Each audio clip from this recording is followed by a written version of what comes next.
Hello everyone, and welcome back to the Dwarven Tavern. I am your host, Dr. Jeff Goins, this time around, and I am going to continue, and this will be the final installment of the Pathfinder 2E book. It goes for $59 or $60, $59.99. Unless you can find it cheaper, which I recommend. This is the final installment, save the appendix, of the chapter-by-chapter Pathfinder 2E rules. Last time we talked about game mastering. This time we're going to talk about crafting and treasure. The chapter thereof. I was reading this and I found a couple of really interesting new concepts for this particular subject. And the thing that caught my eye the most is a lot of magic items have crossed beneath these tired eyes, and a lot of folks, come up with why or how to use a magical item. And it is quite interesting to me that they came up with a new concept of investing. And it says here on page 531 about investing magic items, and it makes sense. It actually it goes into holding with a lot of stories and movies and other such tales. Prime example is Sword of Shannara. The Sword of Shannara is a book by the brothers Hildebrandt and Terry Brooks. And, to Terry Brooks and all the fans of the Sword of Shannara, I apologize for the slam, but it is no less than a blatant ripoff of Lord of the Rings, as I'm sure you all know, anybody who's read it. Gandalf, Alanon, the Sword, the Ring, etc., etc. There is a direct analogy, but this is not about that. This is about the Sword of Shannara. Flick and Shay Olmsford did not know how to use the sword until the one picked it up and tried to use it, and it wasn't a command word, and it was an investiture, which is what is in this book. It's an investment. And to invest an item, it says certain magic items convey their magical benefits only when worn and invested using the invest an item activity, tying them to your inner potential. These items have the invested trait. Many invested items have constant abilities that function all the time or that always trigger when you use the item, but only when they're invested. For example, the Sword of Shannara. The other example in this book is +1 resilient armor.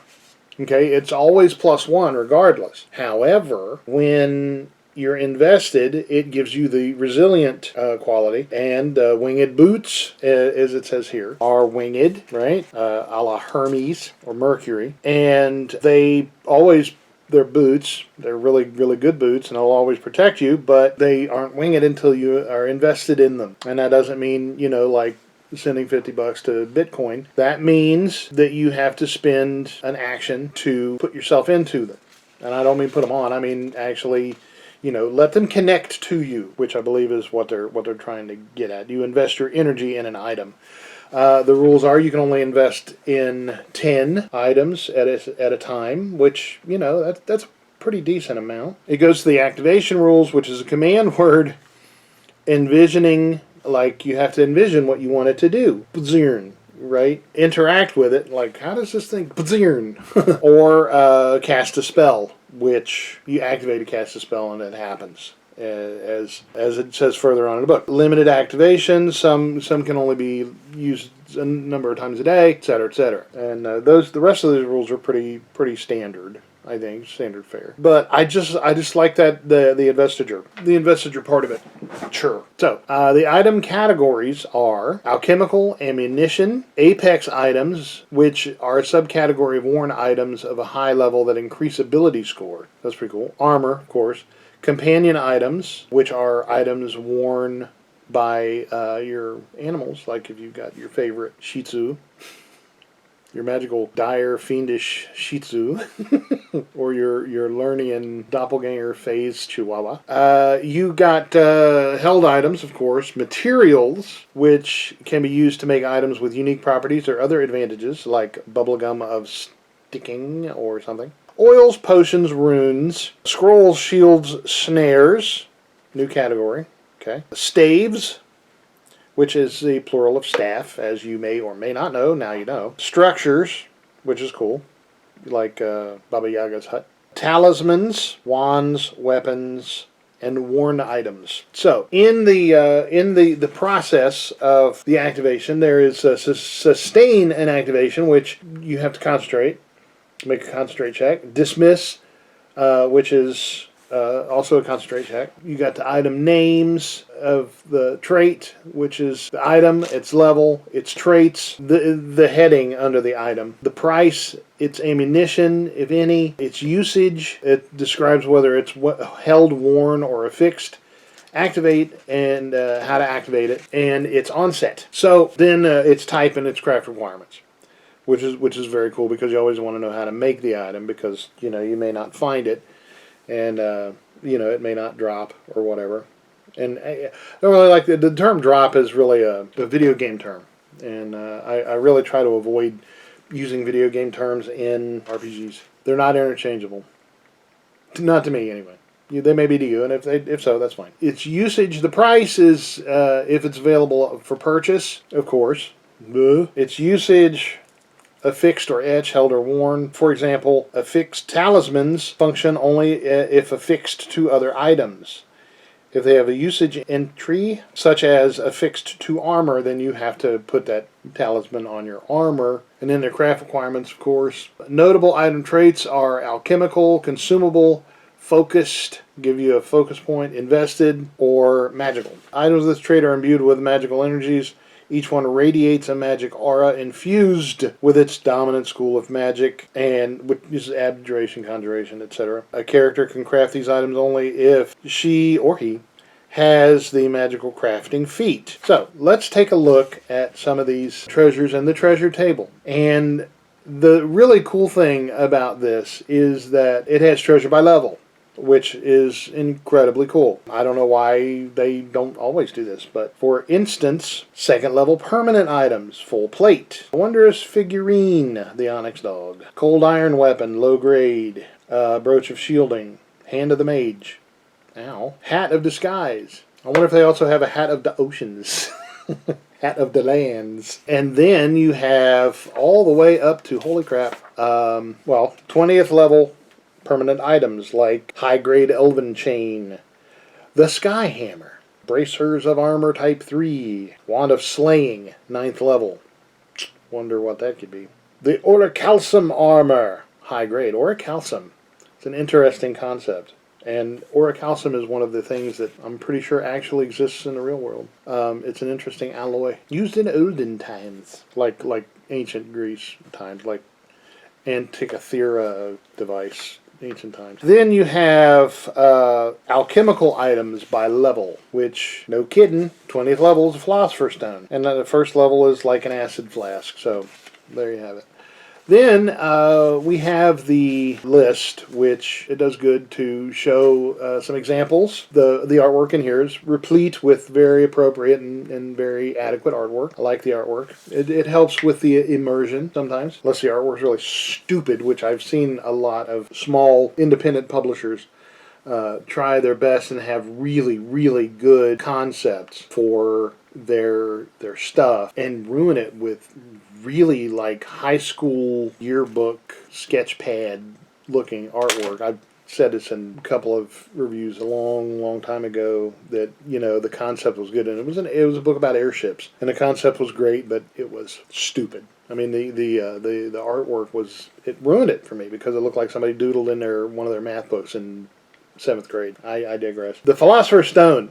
This entry here, an alchemist with a craft Philosopher's Stone feat can create a Philosopher's Stone once a month by spending one batch of unfused regents during their daily preparations using the Advanced Alchemy class feature. This is the only way to create a Philosopher's Stone. At a glance, stone appears to be an ordinary, sooty piece of natural rock. Breaking it open with a force open action of DC 35 reveals a cavity at the stone's heart, and it's lined with a rare type of quicksilver that can transmute base metals into precious metals or create an elixir of rejuvenation. To use the quicksilver, you must be legendary in crafting and have the alchemical crafting feat. You can then use the stone's quicksilver for 2 effects. You can apply the stone's quicksilver to an infused true elixir of life Using an interact action, this turns the elixir into an infused elixir of rejuvenation instantaneously. This doesn't require any crafting time or additional materials. You just pour it in with the proper speed or whatever. Not too fast, not too slow. You can spend up to a month of downtime applying the Quicksilver either to iron or create silver, or lead to create gold. So iron makes silver, lead makes gold. Treat this as a 20th level task to earn income using crafting, except that you create 500 gold pieces worth of your chosen metal per day on a success, or 750 gold pieces per day on a critical success. So that's a lot of money. That's a lot of money in this particular realm. And we went over the prices and stuff, how the prices have differed. And just to give you an idea, a 6th level twining staff or a bloodletting kukri, which aren't they all? They're not sharp. Only sells for 240 gold. So I mean, that's 750 is a lot of gold on a critical success. Plus 12 adamantine armor. Holy crap! It goes for 32 grand. And it gives you plus 12, I'm assuming, on your armor. And then, your basic magic armor, +1, a +1 armor potency rune. And if you're invested, it's an abjuration, it's invested, and it's magical. It's simply a full suit of armor or explorer's clothing etched with fundamental runes. Runes, not ruins. An armor potency rune increases the I can't freaking talk today. Increases the armor's item bonus to AC, and the resilient rune adds an item bonus to saving throws. So if you're invested in it, you get the AC bonus always. But if you are invested in it, then it gives you the resilient, where it actually, the +1 goes to your saving throws as well. It's cool. It's innovative. It's original. I think it's very creative. A Mail of Luck, Ghoulhide, Impenetrable Scale, made of overlapping lustrous black scales of standard grade adamantinus, +2 greater resilient fortification adamantine scale mail, seems to momentarily thicken at the point of impact when hit. like it turns into paper armor. And I'm sure you've probably seen the videos of paper armor in action. Whenever the armor's fortification rune successfully turns a significant foe's critical hit into a normal hit, the scales on the armor turn violet. You gain resistance to physical damage equal to the number of violet scales, to a maximum of 8. That's a beautiful thing. I love it. Then you've got consumables, which are their items that can be used once, like a magical arrow of, well, I have some here as an example. How about if I use them? The climbing bolt. The shaft of this bolt is wrapped with fine twine. When the bolt strikes a solid surface, the twine unwinds and enlarges into a 50-foot long rope, securely fastened to the surface the bolt struck, like Spider-Man with a bow. The rope can be pulled free with an interact action and a successful DC of 20 athletics check. The disintegration bolt. The subject, when it hits a target, it is subject to a disintegrate spell. The target, requiring a DC 34 fortitude save. Wow. So yeah, there you go. And then it's the craft requirements is supply 1 casting of disintegrate. It doesn't say about the climbing, though. I'm assuming it's something like spider climb or some other spell such as that. So, there is a list: obfuscation oil, the iron cudgel, the mummified bat, murderer's knot. So, yeah, lots and lots of stuff. Then you got materials, material statistics, paper, cloth, glass, wood, rope, wooden structures, iron and steel, etc., etc. And it tells what it takes to craft. For example, mined from rocks that fell from the heavens, adamantine is one of the hardest metals known. It has a shiny black appearance, and it is prized for its amazing resiliency and ability to hold an incredibly sharp edge, not unlike titanium or perhaps tungsten carbide or something other than that. So let's take a look here. I'm trying to figure out how to best flow with this. An expert crafter can take a low-grade item. Only a master can create a standard, and only legendary crafter can make high-grade items. When you craft an item incorporates precious material, your initial raw materials for the item must include that material. At least 10% of the investment must be made of the material for low-grade. 25 for standard, and the rest, and all of it for high grade. For instance, a low grade silver object of 1 bulk costs 20 gold pieces. Of the 10 gold pieces of raw materials you provide, when you start to craft the item, at least one gold piece must be silver. I said that. The raw materials you spend to complete the item don't have to consist of the precious material, or the GM might rule otherwise in certain cases. Below the listing for adamantine, or adamantium is like comic books, and adamantine is like fantasy. So I use adamantium just because it ripples off the palette better, but they've got it listed as adamantine, which is fine. And the listing for adamantine has its hardness, its hit points, and its breaking threshold. So the breaking threshold exactly is, or a broken threshold, what you have to do to it to break it.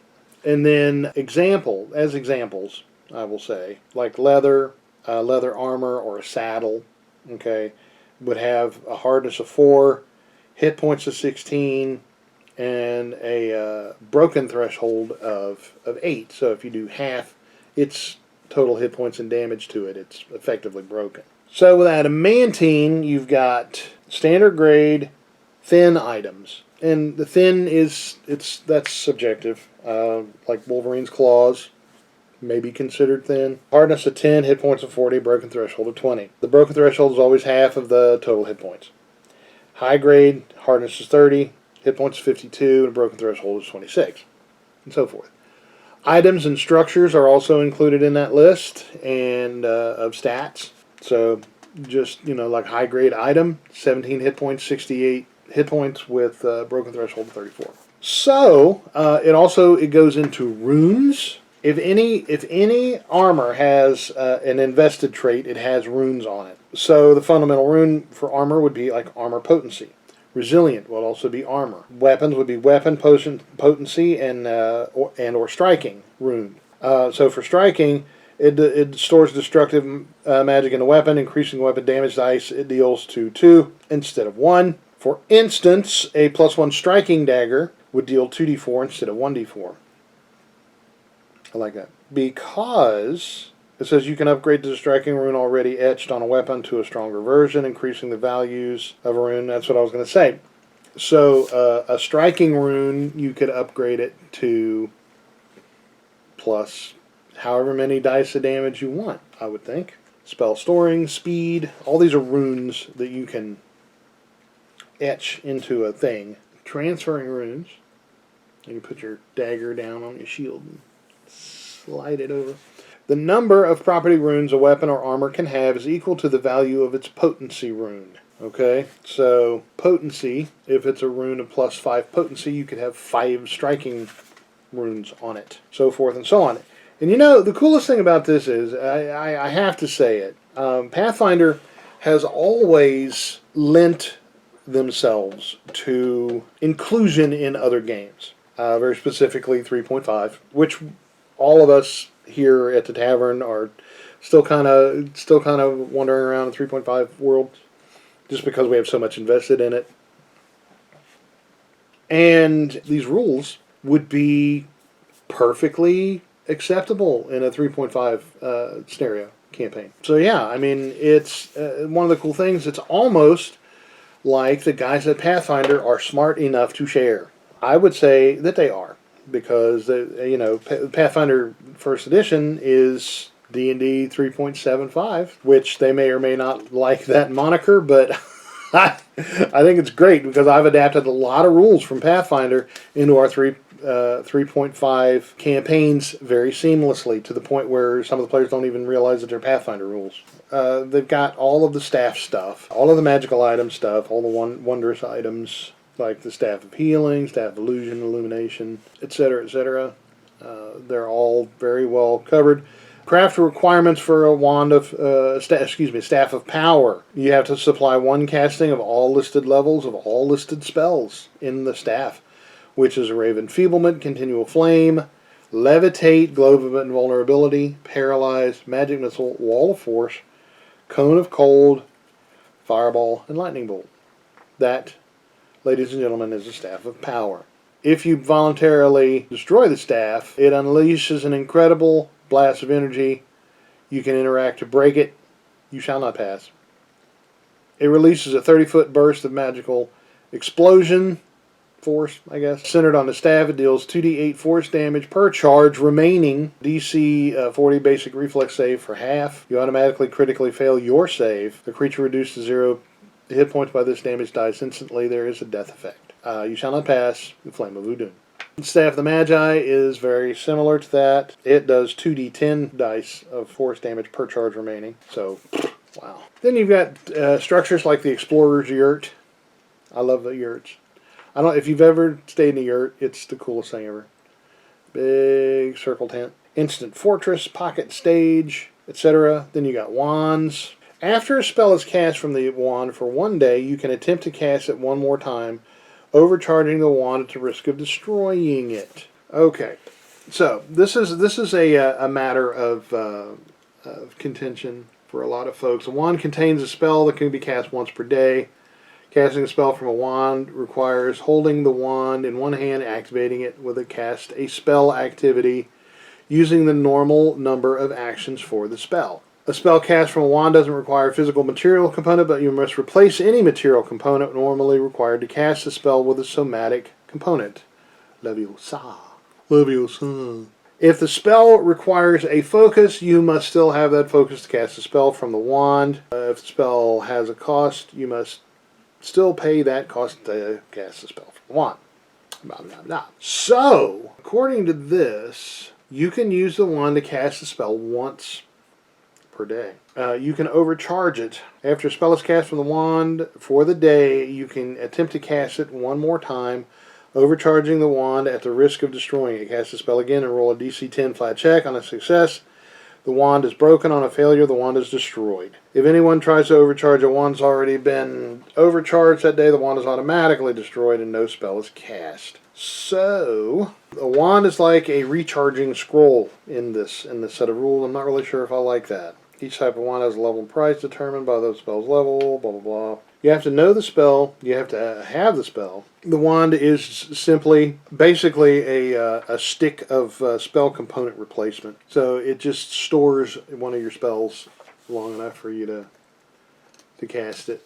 It doesn't take a spell slot, so it is a stick of spell storing. Which, I don't like that, really. I guess it's just a matter of your tastes. I am from the camp of wands have 100 charges. You use them, it turns to dust, or you do something else. Which, I guess it's the same thing. And you could make it otherwise. Magical wand, it doesn't have runes. So I suppose you could put a rune of spell storing on it if you wanted, because that exists. So yeah. Then you got all the swords and stuff like that. And they're very cool. It's pretty standard. Alchemist's goggles. The armbands of athleticism, etc. Boots of elven kind and speed and dashing, bounding. Bracelets of dashing, braces of armor. The list goes on for quite a good ways. And so forth with all of the necessary crafting requirements thereof. Yeah, it's pretty complete. And I'm sure there's going to be more books with more stuff. The slippers of spider climbing. Soft slippers are made of gray silk, which are not usually spiders, but I suppose it could be. So you can use them once an hour. You get spider climb, so that's pretty cool. So yeah, not every item has a creation rules, but let's see, what does? Actually, none of these do. I'm assuming that most of these things are just a simple thing like the Circlet of Persuasion. You cast a charm spell with a DC of 38 once per hour. So you would have to have the proper crafting skill and the ability to cast a charm spell into it. There's that. Okay, so this chapter I'm giving 4.5 because there were a couple things like the wand idea. I didn't care for that. This is a personal thing. You can make it whatever you want. Of course, these are guidelines. I say without resorting to the pirate voice like I always do. Trying to break that chain. The craft requirements are also missing on some of them, which I'm going to go back over here and look at crafting, the crafting rules. There's 2 pages that love each other so much they never want to be apart. An item might require the crafter to provide specific raw materials, supply spells, or have other certain alignment or meet other special requirements to craft it. These appear in a craft requirements entry of the stat book. Every item also has the default requirements. Crafter must provide half the item's price in raw materials. In addition, creating alchemical items require the alchemical crafting feat. Magical items require the magical crafting feat. And crafting snares require the crafting snares feat. Finally, you have to have, for higher level items, greater proficiency in crafting, and so forth. So, it is as I suspected. If it doesn't have a special requirements, then you just have to have the right crafting for it. And half the price, I think it said. Then I will finish this up by giving the conditions appendix. It has a list of conditions that your character might be subject to, such as blinded, broken. Ouch, I just saw a video where a guy dislocated his ankle. It looked awful. Dislocated joints are my bane. Clumsy, which is, he was had the clumsy condition, and then he had the broken condition soon thereafter. Concealed, confused, controlled, and so forth. All of these are conditions, and it has the exact and direct effects thereof. For example, if deafened, if you perform an action with the auditory trait, you must succeed at a DC 5 flat check, which is just a straight DC 5 roll, or the action is lost. So if you attempt to, say, play the flute or something while deafened, you blow it. Or not. So Beethoven was like rolling those 10s and 20s. Man. Yeah, and you got other things like flat-footed, friendly, immobilized, petrified, quickened, stupefied, undetected, wounded, and so forth.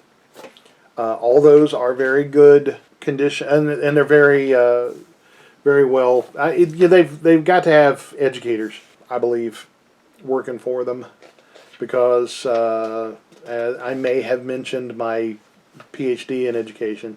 I know how good textbooks are, and anybody who's gone to college, for crying out loud, you can tell the difference between a crap textbook and a good one. There are good ones. I wrote one, so. So then it also has the glossary / index, which is incredibly cool. The glossary has this is really cool. I'm going to bring it back up. I'm going to bring it up to 5 because it has a glossary like Arcana, skill, know things about arcane magic and creatures, page 41, intelligence page 41, 241. So not only is this a glossary, but it is also the index as well, which I think is freaking brilliant. I love that. That we need to have that in every book. Die roll. Anytime you roll the dice, you're making a roll. Yeah. And it explains everything in very nice glossary-esque detail. So, that is the 5-acts book that we call Pathfinder 2nd Edition. Goes for $59.99 at your favorite or least favorite bookstore. If you're paying full price, it probably shouldn't be your favorite. I don't know. It probably is. I haven't looked around because I have one and I don't need another one. And you can also go to paizo.com/Pathfinder and find the book, buy it, play it, love it, live it. Well, don't live it because it's fantasy and you'll probably get put away. The whole Mazes and Monsters debacle comes to mind. And this is a very real book about very cool fantasy, and I love it. I give it 5 axes. I cannot stress it enough. This brings to a conclusion the series of the Pathfinder 2 2nd Edition reviews. I hope you've gotten a lot out of it. I certainly have. And there's even stuff in here that I'm going to be bringing into my 3.5 campaigns just because they're so cool. Other things I am not, like the whole single-use a day wand, like a recharging, I guess. I don't know. It could be cool if you use it that way. You can also make it 5 times. I don't know anybody who's used a wand. Actually, I can't say that. I do know somebody who's used a wand in our campaign called the Worldstone campaign. There was a great battle at the end, and Tavernier Lisa's wizard, sorceress, used a wand of fireballs and a wand of wonder and a wand of lightning, and just like used them up. It was crazy. It was a crazy battle. So anyway, this is a good book. I highly recommend it. 5 Axes, Pathfinder, 2nd edition. Start playing it, and the next reviews we're going to be doing is other stuff from Pathfinder 2nd edition, including really cool rules for foot races, which can also be applied to just about any game. And I will get to that later. And in the meantime, on behalf of the entire cast and crew of the Dwarven Tavern, I am Dr. Jeff Goins, your host, wishing for you to want nothing but adventure. And stay safe out there. It's a messed up world right now, and this one is much less dangerous. And that's saying something. And at first I feared it, then I charged. Safely at home. No. At first I feared it, then I charged. Thanks for watching, and we will see you next time.